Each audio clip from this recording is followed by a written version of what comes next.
एक बार एक जवान लड़का गौतम बुद्ध के पास में आता है और कहता है, बुद्ध, मेरे मन में इतने अश्लील विचार क्यों आते हैं।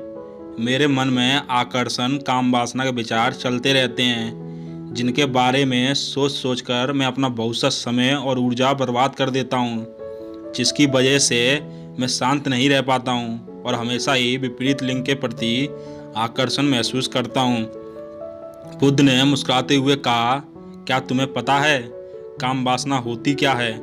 लड़के ने कहा, बुद्ध, मुझे ये तो नहीं पता कि काम वासना का मतलब क्या है, लेकिन ये जो कुछ भी है बहुत बुरी है। बुद्ध ने कहा, सबसे पहले तो तुम ये समझो कि प्राकृतिक रूप से जो हमारे अंदर है वो बुरा नहीं है। हमारे जीवन में उसकी कुछ ना कुछ ज़रूरतें हैं। वासना एक प्रकार की भावना है जो हमें किसी न किसी चीज़ की कमी का एहसास करवाती है। फिर हम उस कमी की पूर्ति के लिए उस चीज़ की तरफ आकर्षित होना शुरू कर देते हैं। जैसे अगर किसी के पास धन की कमी है तो उसके अंदर धन के प्रति आकर्षण यानी धन के प्रति वासना उत्पन्न हो जाएगी। तो वासना कुछ और नहीं बल्कि एक प्रकार की कमी है, एक प्रकार की ज़रूरत का एहसास है। और जब यह ज़रूरत शारीरिक हो तो हम इसे काम वासना कह देते हैं। लड़के ने कहा, बुद्ध, ये तो समझ में आ गया कि काम वासना का मतलब क्या है, लेकिन ये हमारे अंदर आती कहाँ से है, ये उत्पन्न कैसे होती है? बुद्ध ने कहा, काम वासना कहीं से आती नहीं बल्कि ये प्राकृतिक रूप से हमारे अंदर ही मौजूद है और इसका होना जरूरी भी है, क्योंकि यही मानव जाति के विस्तार का आधार है। लड़के ने कहा, बुद्ध, जब काम वासना प्राकृतिक रूप से हमारे अंदर मौजूद है तो फिर लोग काम वासना को गलत क्यों बोलते हैं? बुद्ध ने कहा, यही एक बहुत बड़ी समस्या है कि लोगों ने काम वासना को गलत नज़रिए से देखना शुरू कर दिया है, इसे दबाने की कोशिश करना शुरू कर दिया है। काम वासना का होना गलत नहीं बल्कि काम वासना का बेलगाम होना गलत है। केवल उसी के बारे में हमेशा सोचना, केवल उसी के लिए जीना, केवल उसी को अपना जीवन का लक्ष्य बना लेना गलत है। बुद्ध ने उस लड़के से पूछा, तुम्हें क्या लगता है, क्या जानवरों में भी काम वासना होती है? लड़के ने कहा, बहुत ज़रूर होती है, क्योंकि आखिर जानवरों को भी अपनी पीढ़ी आगे बढ़ानी है। बुद्ध ने कहा, फिर हम जानवरों की काम वासना को गलत क्यों नहीं कहते? लड़के ने कहा, पता नहीं, बुद्ध आप ही बताएं। बुद्ध ने कहा, क्योंकि जानवर अपनी काम वासना का उपयोग सिर्फ संतान उत्पन्न करने के लिए करते हैं, उसे खुशी प्राप्त करने के लिए नहीं, और ना ही सुख भोगने के इरादे से, क्योंकि जानवरों को प्रकृति ने इतना सोचने समझने की क्षमता नहीं दी है कि वो अपनी काम वासना को अपने शारीरिक सुख का आधार बना सकें, जबकि हम इंसान अपनी सोचने समझने की क्षमता का उपयोग करके प्रकृति में पाई जाने वाली हर चीज़ का अपने सुख और आनंद के लिए प्राप्त करने का संघर्ष करते हैं। हम इंसानों ने काम वासना के साथ भी यही किया है, इसे अपने आनंद और भोग का आधार बना लिया है। जिस भावना को प्रकृति ने मानव जाति का अस्तित्व बनाए रखने के लिए हमारे अंदर डाला था, उसे हमने जीवन का सर्वोपरि लक्ष्य बना रखा है, और इंसानी काम वासना का ये बेलगाम होना ही उसके गलत होने का कारण है। लड़के ने कहा, बुद्ध, लेकिन ये काम वासना हावी होती क्यों है? इसके बेलगाम होने का कारण क्या है? बुद्ध ने कहा, काम वासना का बेलगाम होने के 4 बड़े कारण हैं, जिसमें से पहला कारण है जीवन में किसी बड़े उद्देश्य का ना होना। बुद्ध ने कहा, काम वासना का बेलगाम होने का दूसरा कारण है समाज के द्वारा इसे गलत बताकर दबाए जाने की कोशिश करना।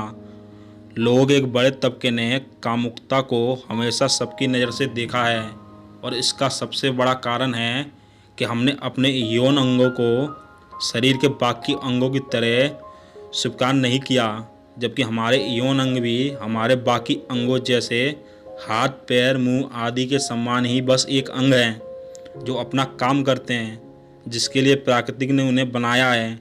लेकिन हमने इन प्रजनन अंगों को कुछ ज़्यादा ही रहस्यमयी बना दिया है, और जब कोई चीज़ रहस्यमयी बन जाती है तो उसके प्रति लोगों की एक अलग ही रुचि जागृत हो जाती है। इसकी वजह से लोग जाने अनजाने में काम वासना के प्रति आकर्षण महसूस करते हैं। बुद्ध ने आगे कहा, जब किसी विचार को दबाना, उसका दमन करने का प्रयास किया जाता है, तब वह विचार और मजबूती के साथ उभर कर आता है, और यही काम वासना के विचारों के साथ भी किया जा रहा है। बुद्ध ने कहा, अगर मैं तुमसे कहूँ कि आम के बारे में मत सोचना तो तुम्हारे मन में पहला चित्र किस चीज़ का आएगा? लड़के ने कहा, बुद्ध, मेरे मन में पहला चित्र आम का ही आया। बुद्ध ने कहा, इसी प्रकार जब हम अश्लील विचारों को ज़बरदस्ती रोकने का प्रयास करते हैं तो वो और मजबूती के साथ हमारे अंदर उठते हैं। इसलिए कभी भी विचारों को दबाने की कोशिश ना करें। लड़के ने कहा, हाँ बुद्ध, ये तो मैंने भी महसूस किया है।